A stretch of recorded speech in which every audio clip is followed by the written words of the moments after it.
Você sabia que o nosso primeiro ministério e chamada aqui na Terra é sermos adoradores?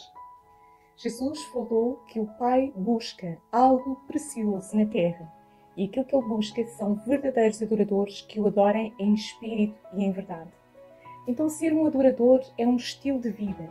Mas como é que nós entramos na presença de Deus? Existe algum protocolo de entrada? A Palavra de Deus tem os seus mistérios revelados através do Novo e do Velho Testamento. E hoje eu vou mergulhar neste mistério consigo. Como entramos na presença de Deus através do modelo de entrada protocolar do Tabernáculo de Moisés. Olá, bem-vindos de volta ao Dicas da Tininha, um canal cristão para quem quer viver uma vida plena com Deus. O Tabernáculo de Moisés, que foi dado por Deus a Moisés quando ele estava no Monte Sinai, era dividido em 3 partes: átrios, lugar santo e santo dos santos, ou santíssimo lugar. Em cada uma destas partes estavam diferentes objetos. Todos eles apontavam para Cristo, que iria nascer milhares de anos mais tarde. E eu hoje quero vos propor que cada parte daquele tabernáculo mosaico representa uma das nossas partes do nosso ser. O ser humano é constituído por 3 partes. Nós somos um ser espiritual, nós temos uma alma onde está a nossa vontade, as nossas emoções, os nossos sentimentos, a nossa mente, a nossa capacidade mental de raciocinar, de pensar, de criar. E habitamos num corpo através do qual os 5 sentidos nos dão a capacidade de nós percebermos o que existe neste mundo natural. Da mesma forma, as 3 partes do tabernáculo de Moisés representam o nosso corpo, a nossa alma e o nosso espírito. E como nós temos que entrar na presença de Deus através deste caminho, deste protocolo de entrada, com todas estas 3 partes, para realmente chegarmos ao ponto de adorarmos a Deus em espírito e em verdade. Hebreus 9:9 diz-nos que o tabernáculo, o primeiro tabernáculo, o tabernáculo de Moisés, que Deus deu ao povo hebraico no deserto, através do profeta Moisés, é uma parábola para a época presente. Isso significa que nós devemos de observar minuciosamente o que é que cada uma das partes do tabernáculo significa, o que é que os seus utensílios representam e como é que eles são uma metáfora, uma parábola para a nossa vida atualmente. Então, entramos nos átrios como? Os átrios eram o lugar onde todo o povo podia entrar para trazer os seus sacrifícios. E o povo entrava naquela primeira parte do tabernáculo. O Salmo 95, versículos 1 e 2 diz-nos: Vinde, cantemos ao Senhor, cantemos com júbilo à rocha da nossa salvação. Apresentemo-nos ante a sua face com louvores e celebremo-lo com salmos. Então há já aqui uma distinção. Quando nós nos chegamos a Deus para o adorar, nós podemos chegar-nos com louvores e nós podemos chegar-nos com adoração. Estas 2 partes são completamente diferentes. Quando nós estamos a louvar a Deus, nós estamos a agradecer os seus feitos, aquilo que Ele já fez no passado, aquilo que Ele fez na nossa vida, aquilo que Ele fez nas nações, todos os sinais e maravilhas que Deus foi derramando na humanidade ao longo da história. Tem a ver com aquilo que Ele fez. Mas quando nós chegamos ao ponto de o adorarmos em espírito e em verdade, nós já não estamos interessados naquilo que Deus faz, mas na pessoa que Ele é. Deus é um ser pensante. Ele é o Criador de todas as coisas. Ele tem emoções como nós. E Ele criou o ser humano, o homem e a mulher, para ter uma comunhão íntima connosco. Ele poderia ter ficado apenas com os anjos, porque os anjos já existiam antes do ser humano ser criado, mas Deus cria uma conexão especial com um ser que fosse feito à sua imagem e semelhança, que fosse, portanto, parecido consigo e que ele pudesse ter um diálogo, uma conexão, um relacionamento de um para um. Por isso é que Deus vinha visitar Adão e Eva na viração do dia e nós vemos isso lá no começo de Gênesis. Porquê? Porque Deus ansiava por ter esta comunhão connosco.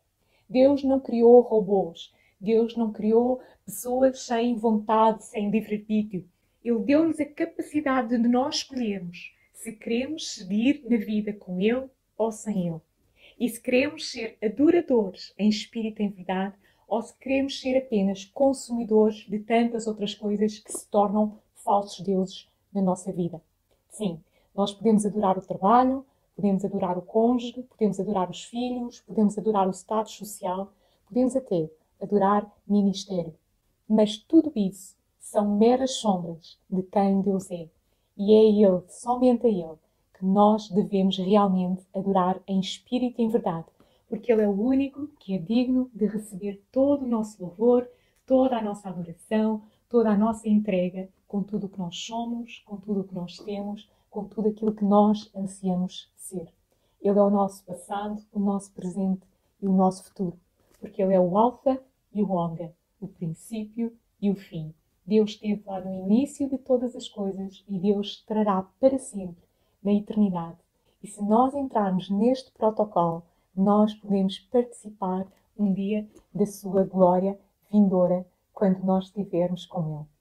Então esta parábola do tabernáculo tornou-se não só uma metáfora, mas também um caminho. Um caminho que nós trilhamos até hoje, quando entramos na presença de Deus, com louvores, com cânticos, com adoração.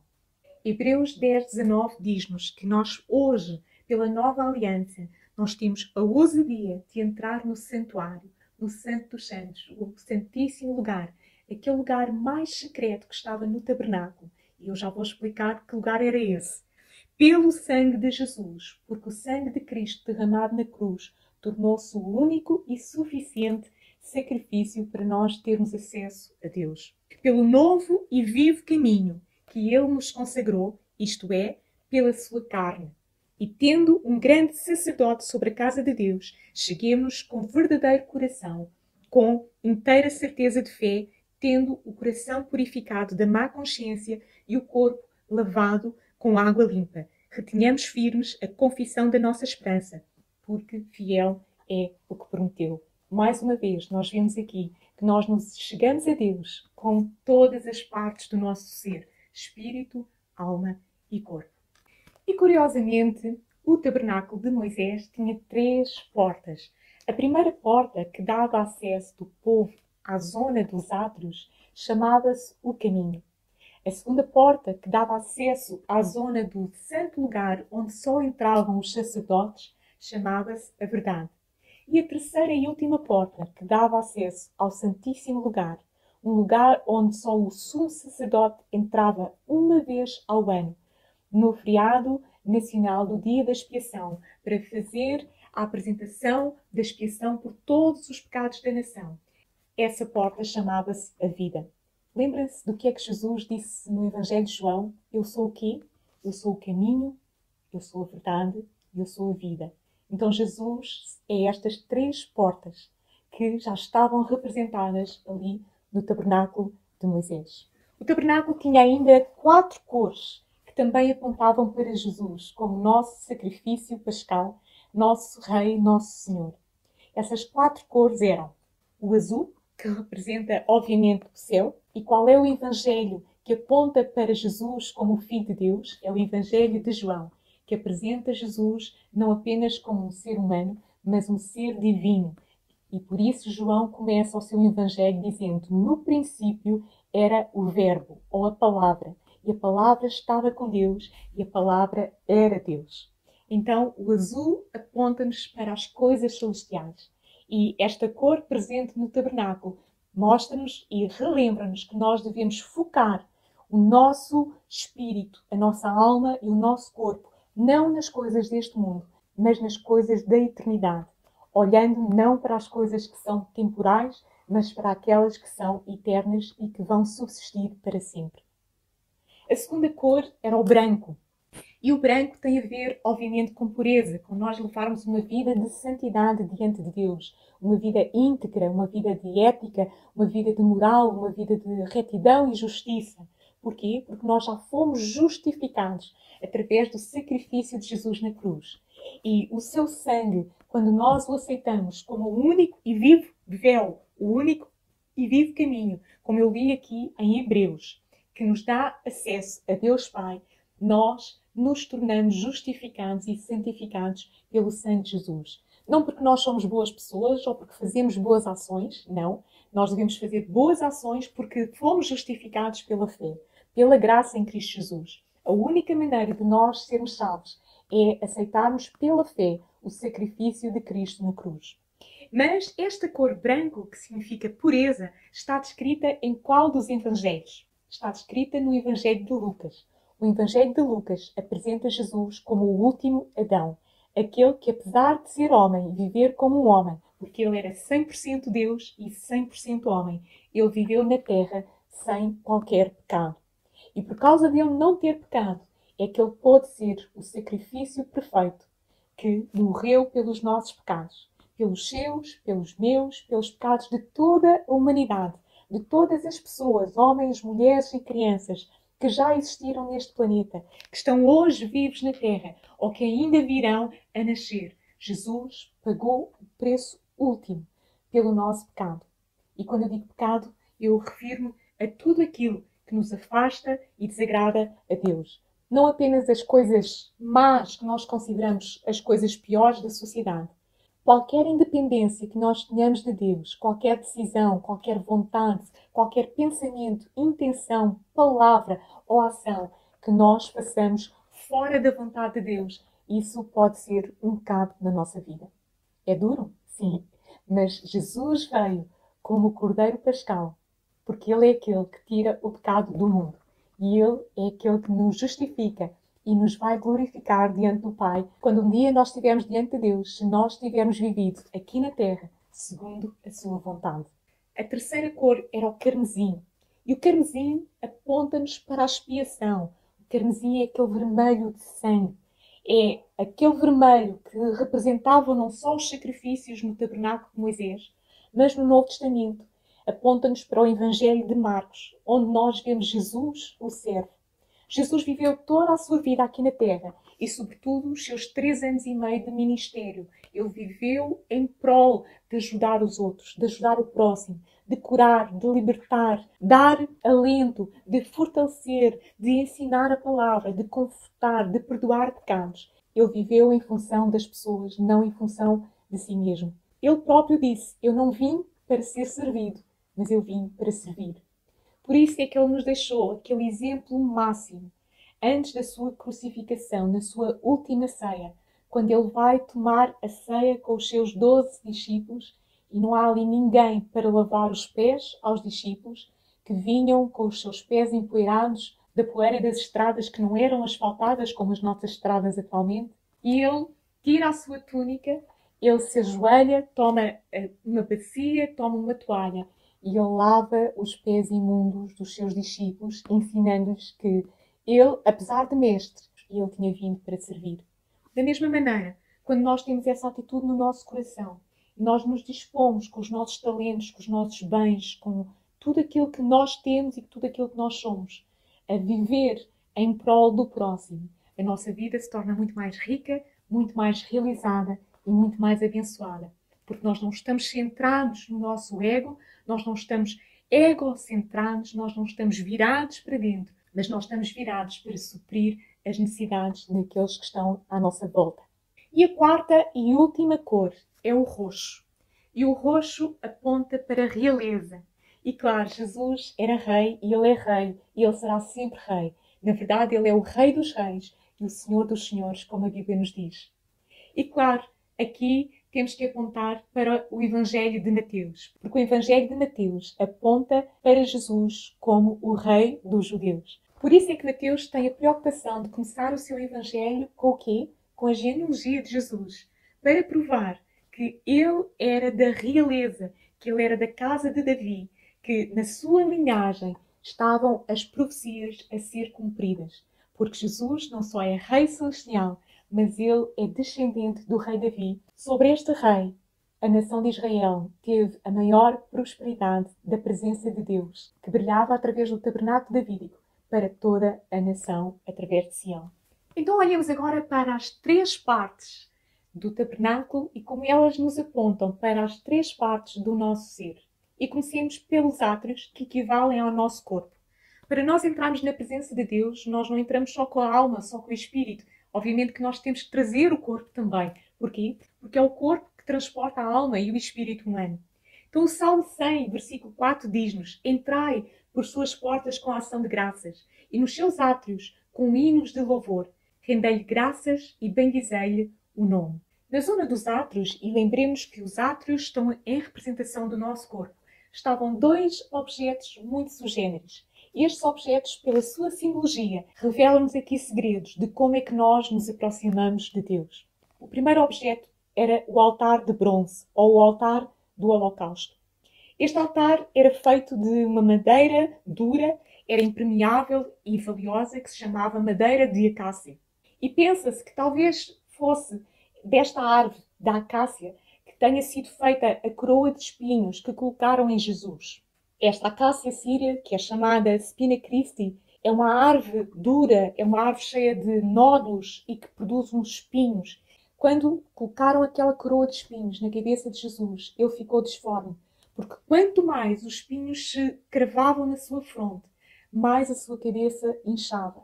Mas ele levou aquela coroa de espinhos, que para os romanos foram um objeto de gozação, mas por causa de uma maldição espiritual.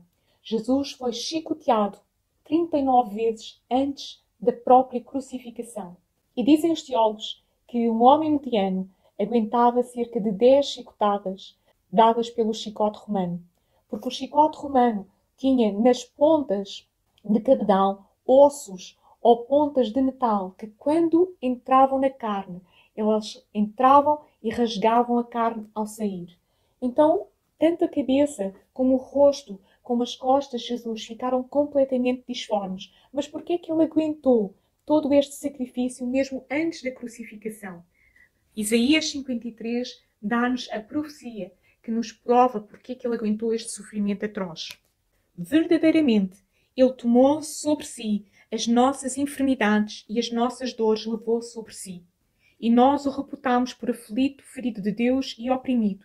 Mas ele foi ferido pelas nossas transgressões e moído pelas nossas iniquidades. O castigo que nos traz a paz estava sobre ele e sobre as suas pisaduras nós fomos sarados. Sabia que existem 39 raízes de todas as doenças físicas e mentais que afligem a humanidade? Pois é, Jesus levou 39 chicotadas, uma para cada raiz destas doenças e enfermidades. Porquê? Porque ele foi moído pelas nossas transgressões, pelos nossos pecados e pelas nossas iniquidades. Iniquidade não é apenas um pecado. Iniquidade é um pecado que é repetido, que se torna um estilo de vida. Mas Jesus levou o preço até sobre esse tipo de pecado, esse tipo de iniquidade que muitas vezes aflige não apenas um indivíduo, mas gerações inteiras. Porquê? Para que nós fôssemos libertos do peso do pecado que está sobre a humanidade desde o momento em que o primeiro Adão pecou na terra. E voltando ao tabernáculo e ao altar do holocausto, este altar, além de ser construído com a madeira da acácia, ele era revestido de bronze. E o bronze, na Bíblia, fala-nos de juízo. Era ali que eram sacrificados os animais. Eles eram mortos, eram colocados sobre o altar e depois eram consumidos pelas chamas. E tudo isto era apenas um ritual que mostrava aquilo que Jesus iria sofrer mais tarde na crucificação como sacrifício pascal por nós. E o segundo objeto que estava nos átrios era a pia de bronze. Êxodos 38:8 diz-nos que com os espelhos das mulheres, Bezalel, que era o artesão que construiu todos aqueles utensílios, e curiosamente o nome de Bezalel significa a sombra de El, ou seja, El significando o Deus Supremo. Com os espelhos das mulheres, este artesão que era dotado, que era um artesão riquíssimo em criatividade, ele fez a pia de bronze. E a pia de bronze tinha uma base de cobre, lá está, novamente representando o juízo, mas quando os sacerdotes iam lavar as mãos depois de fazerem os sacrifícios na pia de bronze e eles olhavam, eles viam o seu próprio reflexo. A água na Bíblia tem como simbologia a palavra de Deus. Quando nós lemos a nossa Bíblia, quando nós estamos debruçados sobre ela para a estudar, para ver aquilo que Deus tem para nos ensinar através da sua palavra, lembramos que Jesus, Ele próprio, é o Verbo vivo, Ele próprio é a palavra. A palavra, ela nos admoesta, ela nos conforta, ela nos ensina, ela nos guia, mas ela também nos puxa a orelha quando é necessário. Porquê? Porque a palavra revela o estado em que nós estamos. Mesmo quando nós pensamos que estamos bem, que está tudo bem, que já não temos nenhuma área a tratar, que já foi tudo feito, que estamos completamente perfeitos, a palavra vai nos mostrar que existem áreas ainda a tratar e que nós estamos no caminho do aperfeiçoamento enquanto aqui estivemos nesta terra, vivendo de glória em glória, de fé em fé, um dia de cada vez, aos pés da cruz e levando sobre a cruz todos os nossos pecados e olhando para a palavra como o utensílio que nos leva à transformação. Porque o nosso espírito, ele é salvo num instante, quando nós reconhecemos Jesus como o nosso único Salvador. Mas é através da palavra que nós transformamos a nossa mente, a nossa alma, a nossa vontade e nos vamos conformando cada vez mais com a forma de Cristo Jesus no nosso interior e no nosso exterior. Então, Hebreus 10, 22 se aplica quando nós estamos aqui diante deste utensílio da pia de bronze. Acheguemos-nos a Deus com o coração sincero e com absoluta certeza de fé. Porquê com fé? Porque sem fé é impossível agradar a Deus. E é necessário que aquele que se aproxima de Deus se aproxime com fé. Tendo o quê? O coração aspergido para nos purificar de uma consciência culpada e os nossos corpos lavados com água pura. Então, o nosso corpo, quando se chega a Deus, também tem que se chegar em submissão à sua palavra. Nós temos que viver a nossa vida carnal de forma a não mancharmos o nome de Jesus, de forma que o nosso testemunho de vida, no nosso corpo, nas nossas finanças, nos nossos relacionamentos, em tudo aquilo que nós agimos na nossa profissão, seja para engrandecer o nome de Cristo e não para humilhar o nome de Jesus. Depois nós chegamos ao segundo lugar do tabernáculo de Moisés, à segunda zona, que se chamava o lugar santo. Este lugar santo equivale à nossa alma. E como eu disse lá atrás, a nossa alma é composta da nossa mente, das nossas emoções e sentimentos, da nossa vontade, porque nós somos um ser pensante, nós somos criativos, tal qual como o nosso Criador é um Deus criativo. E no lugar da alma, no lugar santo, nós temos a entrega, a contrição e a dependência de Deus. Tiago 4,8 diz assim: aproximem-se de Deus e Ele se aproximará de vocês. Pecadores, limpem as mãos e vocês que têm a mente dividida, purifiquem o coração. O que é que isto significa? Significa que quando nós nos chegamos a Deus, nós também chegamos com o nosso culto racional. Nós também chegamos entendendo que Deus é o único, que Deus é excelso, que Deus é o Senhor dos Senhores, o Criador de todas as coisas. E nós reconhecemos a sua soberania sobre tudo, sobre o universo, sobre as nações, sobre a comunidade, sobre a família, sobre a nossa vida individual. E estavam também aqui alguns objetos específicos deste lugar santo.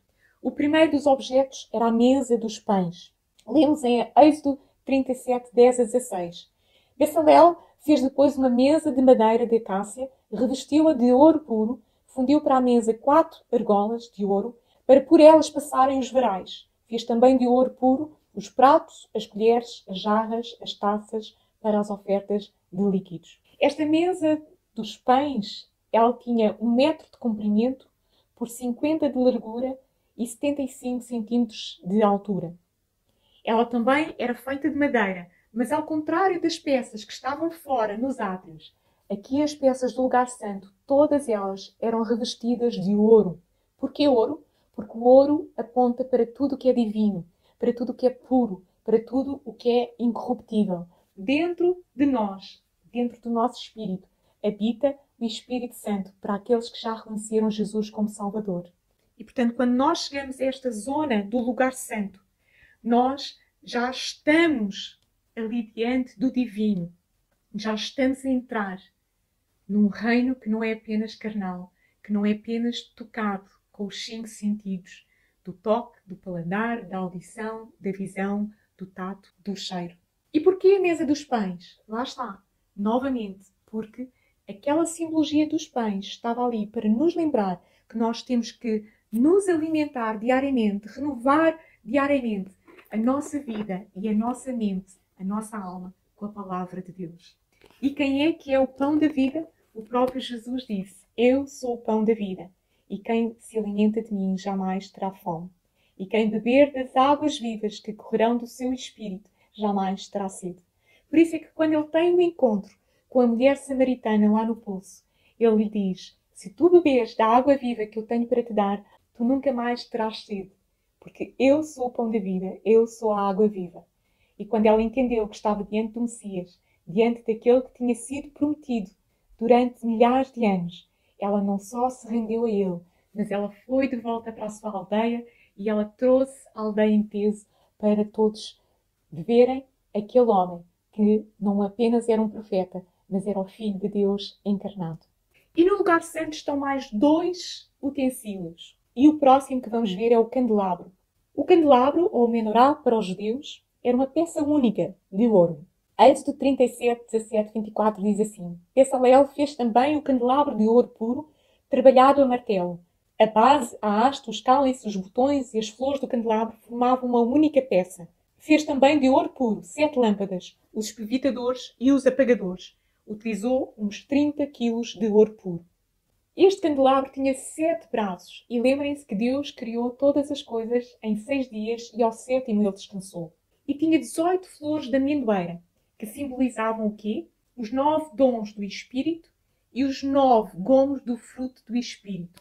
Tanto o azeite que acendia aquelas 7 lâmpadas, como estas 18 flores de amendoeira representam o Espírito Santo.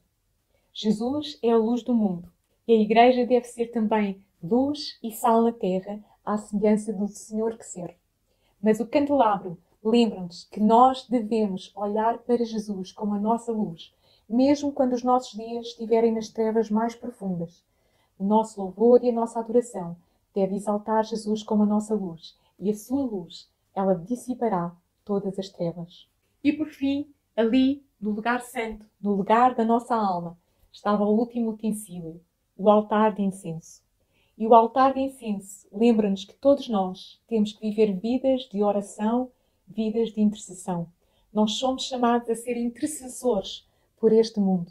Nós somos chamados a interceder pelas vidas daqueles que ainda não conhecem Deus, pelas vidas daqueles que ainda não têm a liberdade que o sangue de Cristo nos outorga.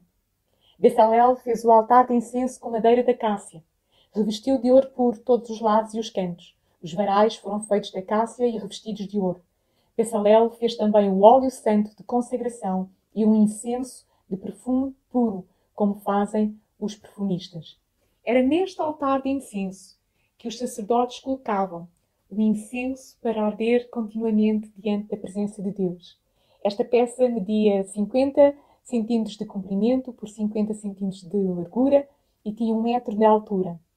E ela nos lembra da nossa vida de oração e adoração contínuas.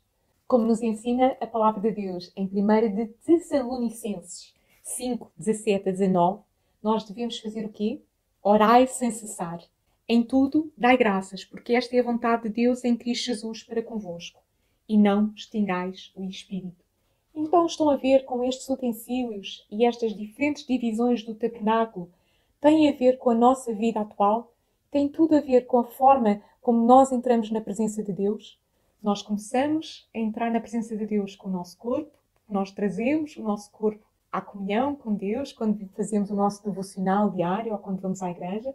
Depois nós trazemos o nosso culto racional, nós somos seres pensantes e nós voltamos os nossos pensamentos, a nossa vontade, as nossas emoções para louvar a Deus, para nos lembrarmos dos feitos que Ele fez, daquilo que Ele está a fazer na nossa vida. E por fim, nós entramos no lugar santíssimo, o terceiro e último lugar do tabernáculo de Moisés. Aquele lugar onde só o sumo sacerdote podia entrar uma vez ao ano. E o Salmo 95:6 diz-nos o que devemos fazer nesta altura em que estamos no lugar santíssimo. E que estamos a adorar a Deus, não por aquilo que Ele fez, não por aquilo que Ele faz, mas por aquilo que Ele é. Venham, adoremos prostrados e ajoelhemos diante do Senhor, o nosso Criador. Quando nós entramos no lugar santíssimo com o nosso Espírito, já não há mais nada a dizer. Nós olhamos para os olhos de Deus, nós estamos em perfeita intimidade com Ele. Nós vemos as múltiplas características da sua pessoa e nós o adoramos por quem Ele é. porque Ele é bom, porque Ele é amor, porque Ele é compassivo, porque Ele é o nosso Consolador, porque Ele nos conforta, porque Ele é benigno, porque Ele é amável, porque Ele é misericordioso, porque Ele é lindo, porque Ele é excelso, porque Ele é adorável, porque Ele é grande, porque Ele é supremo, porque Ele é digno de ser adorado, porque Ele é tudo e nós não somos nada. E aqui no lugar santíssimo estava apenas um objeto, a Arca da Aliança. Bezalel fez também a arca de madeira de acácia, revestiu-a de ouro puro, por dentro e por fora.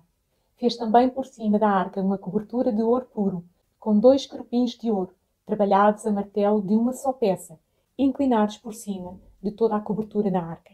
Quando nós entramos no lugar santíssimo, no Santo dos Santos, nós estamos no lugar da adoração em reverência. A Arca da Aliança era o exponente máximo da presença de Deus representada na terra. Era ali onde o sumo sacerdote, ao entrar uma vez ao ano, trazia o sacrifício pela nação inteira. E ele colocava no propiciatório, que era a tampa feita de ouro puro, o sangue daquele sacrifício, para que aquele sangue cobrisse todos os seus pecados e os pecados de toda a nação. E lembrem-se, apesar do tabernáculo de Moisés seguir todos esses passos, aqueles pecados eram apenas cobertos da ira de Deus. Mas o sangue de Jesus, ele fez algo ainda mais sublime. Ele não cobriu apenas os nossos pecados. Ele erradicou-os, ele apagou-os para sempre. E os nossos pecados estão completamente destruídos e Deus nunca mais se lembra deles, porque eles foram erradicados para todo o sempre. A arca tinha 1,5 metro de comprimento, por 75 centímetros de largura e 75 centímetros de altura. E ela era feita desta madeira de acácia, como eu expliquei lá atrás, que era uma madeira dura de trabalhar, representando o homem, que muitas vezes é duro, obstinado, que é teimoso, que não se verga facilmente, mas que tem de ser trabalhado como o oleiro molda o barro, até o barro tomar a forma que o oleiro quer. Mas a arca era totalmente revestida de ouro, e a tampa era uma peça única, batida de ouro puro. E a arca representa Jesus. Os querubins que estão ali a olhar para a tampa do propiciatório representam o Pai e o Espírito Santo. E nós temos ali a Trindade Divina, representada através deste utensílio. O sangue da expiação, quando é colocado sobre a tampa do propiciatório, ali estava a simbologia da expiação que Jesus viria a fazer, a concretizar milhares de anos mais tarde. Como conclusão, nós entramos pelos átrios com cânticos de louvor, com alegria, com festa, celebrando a Deus por aquilo que Ele fez. Passamos pelo altar de bronze quando tomamos posse da expiação dos nossos pecados através do sangue de Jesus. O nosso corpo celebra um sacrifício de louvor com gratidão e com alegria, com expressões físicas. Nós levantamos os braços, nós batemos palmas, nós dançamos, nós nos alegramos diante de Deus. Somos lavados pela água viva da palavra na pia de bronze. Depois passamos ao lugar santo, onde a nossa alma se alimenta da mesa dos pães, se alimenta da palavra de Deus. Temos a revelação, através do candelabro, dos dons do Espírito Santo e do fruto do Espírito, que está dentro de nós quando nós tomamos posse da salvação pelo sacrifício de Jesus. As línguas podem fluir ali naquele lugar. E no altar de incenso nós oferecemos altos louvores e orações como um cheiro suave de incenso e intercessão. Mas o nosso espírito se curva quando nós nos rendemos no lugar santíssimo, no Santo dos Santos, diante da Santa Trindade. Em reverência, nós beijamos a Trindade, nós adoramos as pessoas da Trindade em silêncio e nós vemos quem Deus é. Esse louvor é uma expressão exterior. A adoração é uma expressão interior. E por isso, o louvor e a adoração se torna um estilo de vida quando nós percorremos o tabernáculo através da nossa vida individual de louvor e de adoração. Se gostou deste vídeo, não deixe de partilhar esta mensagem e deixe aí nos comentários o que é que aprendeu com este estudo. Eu voltarei para o próximo Dicas da Velhinha e até lá, sinta-se amado, porque Deus o ama.